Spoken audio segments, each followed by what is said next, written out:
નમસ્કાર, super prime ટાઈમમાં આપનું સ્વાગત છે. હું છું અક્ષય. બુલેટિનની શરૂઆત કરીશું વરસાદના રેડ એલર્ટથી.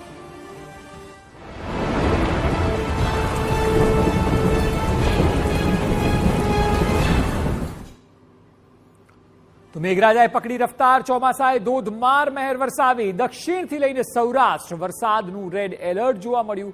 નદીઓમાં આવ્યા ઘોડાપૂર. ડેમમાં થઈ નવા નીરની આવક. જે પ્રકારની સ્થિતિ આજના દિવસ દરમિયાન સર્જાઈ તેની ચિતાર આપને આપીએ તો 48 કલાક હજુ પણ મુશળધાર મહેર રહેશે. સાર્વત્રિક વરસાદની શરૂઆત થઈ છે. ઉત્તર ગુજરાતમાં ધોધમાર વરસાદ આવશે. મધ્ય ગુજરાતમાં પણ સારો વરસાદ પડશે. સૌરાષ્ટ્ર અને કચ્છમાં વરસાદી માહોલ બરાબરનો જામ્યો છે. એટલે હવે આપને આગામી 48 કલાકની અંદર સાર્વત્રિક વરસાદ રાજ્યભરમાં જોવા મળશે. આજના દિવસમાં સૌરાષ્ટ્ર અને દક્ષિણના કેટલાક પંથકમાં વરસાદ જોવા મળ્યો. ધીમી ધારે આ વરસાદ ધીરે ધીરે આગળ વધી રહ્યો છે. ત્યારબાદ મધ્ય અને મધ્ય બાદ ઉત્તર ગુજરાત સુધી વરસાદની મહેર આગામી દિવસોમાં જોવા મળશે. એટલે હવે ચોમાસું બેઠું છે અને વાતાવરણ બદલાવાની શરૂઆત થઈ છે. ખેડૂતોમાં ખુશીનો માહોલ સૌરાષ્ટ્ર સહિત રાજ્યભરમાં જોવા મળી રહ્યો છે. કારણ કે મેઘ મહેર થઈ રહી છે અને જે પ્રકારનો વરસાદ છે તે ખેતીલાયક વરસાદ ચોક્કસ છે. આજે સૌથી વધુ જામનગરમાં મેઘ મહેર જોવા મળી.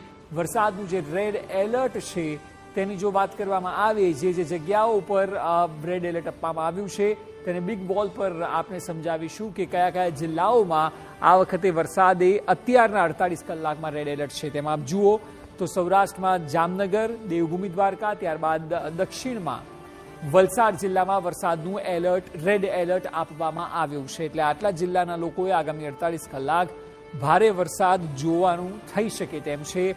સૌરાષ્ટ્રમાં જ આપ જુઓ તો જૂનાગઢ છે, અમરેલી છે અને ભાવનગર, આ 3 જિલ્લાઓમાં પણ વરસાદનું એલર્ટ છે. ત્યારબાદ સૌરાષ્ટ્રમાં ગીર સોમનાથ અને દક્ષિણમાં સુરત અને નવસારી, આ 3 જગ્યાએ પણ વરસાદનું એલર્ટ છે. એટલે એકંદરે આપ જોશો તો સૌરાષ્ટ્રથી લઈને દક્ષિણમાં તાપી અને ડાંગ પણ આપ જુઓ, સૌરાષ્ટ્ર અને દક્ષિણના ઝોનમાં આગામી 48 કલાક સુધી એલર્ટ અપાયું છે. જ્યાં યલો એલર્ટ છે તેની વાત કરવામાં આવે તો અરવલ્લી છે, મહીસાગર છે, છોટાઉદેપુર, આ જિલ્લાઓમાં યલો એલર્ટ આપવામાં આવ્યું છે. એટલે ત્યાં પણ વરસાદ જોવા મળી શકે છે. એ સિવાય નર્મદા, ભરૂચ, રાજકોટ, બોટાદ, આ તમામ જગ્યાએ યલો એલર્ટની આગાહી હવામાન વિભાગ દ્વારા કરવામાં આવી છે. એટલે વરસાદી સ્થિતિ જે છે તેમાં સૌરાષ્ટ્ર અને દક્ષિણ ગુજરાતના અલગ અલગ જિલ્લાઓમાં આગામી 48 કલાક એવા હશે કે જ્યાં ભારેથી લઈને સામાન્યથી લઈને ભારે અને ભારેથી લઈને અતિ ભારે વરસાદ જોવા મળી શકે છે. વરસાદી સિઝનમાં